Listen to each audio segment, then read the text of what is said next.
कार्यक्रम सञ्चालिकाज्यू, त्योभन्दा अगाडि म हाम्रो आजको कार्यक्रमको मायाको चिनो प्रदान गरिदिनु हुन यस कार्यक्रमको सञ्चालिका तथा रेडियो बिराडकी प्रबन्ध निर्देशक श्री लीला अनमोलज्यूलाई हार्दिक अनुरोध गर्दछु। प्रस्तुति राखिदिनु हुन हार्दिक अनुरोध गर्दछु।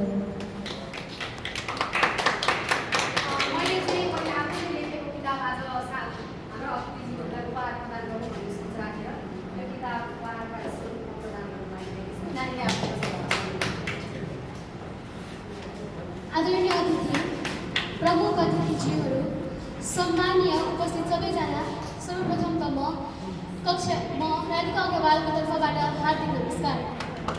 आज म एउटा अत्यन्त महत्त्वपूर्ण र संवेदनशील विषयमा कुरा गर्नका लागि उपस्थित भएको छु। घरेलु हिंसा र यसको न्यूनीकरण। सम्मान अधिकार र सम्मानको सिद्धान्तमा आधारित हाम्रो समाजमा घरेलु हिंसा एक गम्भीर समस्या बनेको छ। घरेलु हिंसा भनेको शारीरिक, मानसिक, ऐनिक वा आर्थिक शोषण हो, जसले परिवारका सदस्यलाई अपमानित र पीडित बनाउँछ। यो समाजको मूलभूत एकाइलाई अर्थात् परिवारलाई कमजोर बनाउँछ र एकअर्काको बीचमा दुश्मनीको वातावरण सृजना गर्छ। नेपालमा पनि यो समस्या दिनको दिन बढ्दो गएको छ।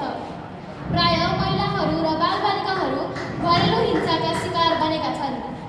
शारीरिक हिंसा, मानसिक अत्याचार, बलात्कार र बाल विवाह जस्ता घटनाहरू यसका सामान्य उदाहरणहरू हुन्। घरेलु हिंसा घरको 4 दिवारभित्र मात्र नभई यो समाजको अस्तित्वलाई नै खतरा पुर्याउने गर्दछ। हामी सबैलाई यसको समाधान खोज्न यसको न्यूनीकरणमा योगदान पुर्याउन आवश्यक छ। पहिलो कुरा, यसलाई अपराधको रूपमा मान्नुपर्छ र कानुनी कारबाही गर्नुपर्छ। घरेलु हिंसा विरुद्धका कडा कानुन प्रावधानहरूलाई लागू गर्नुपर्छ। दोस्रो, हामी सबैले समस्याबारे चेतना फैलाउनुपर्छ। शिक्षाले र जागरुकताले यो समाजलाई समस्याबाट रोक्न ठुलो भूमिका खेल्छ। हाम्रो समाजमा महिलाको सम्मान र अधिकारको रक्षा गर्न, उनीहरूको शारीरिक र मानसिक स्वास्थ्यको सुरक्षा गर्न र समाजका सबै सदस्यहरूको भलाइको लागि हामीले मिलेर काम गर्नुपर्छ। घरको हरेक सदस्यलाई सम्मान अधिकार पाउनु जरुरी छ। समाजमा सबै तहमा, सरकार हो, संस्था होस् या नागरिक समाज, घरेलु हिंसाको न्यूनीकरणमा समर्पित पहलहरू बढाउनुपर्छ।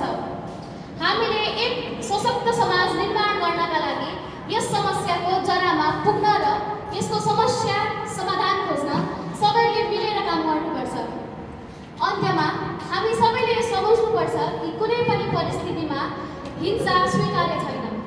परिवार भनेको प्रेम र स्नेहको स्थान हो, जहाँ सबैलाई सुरक्षा र सम्मान मिल्नुपर्छ। हामी सबैले मिलेर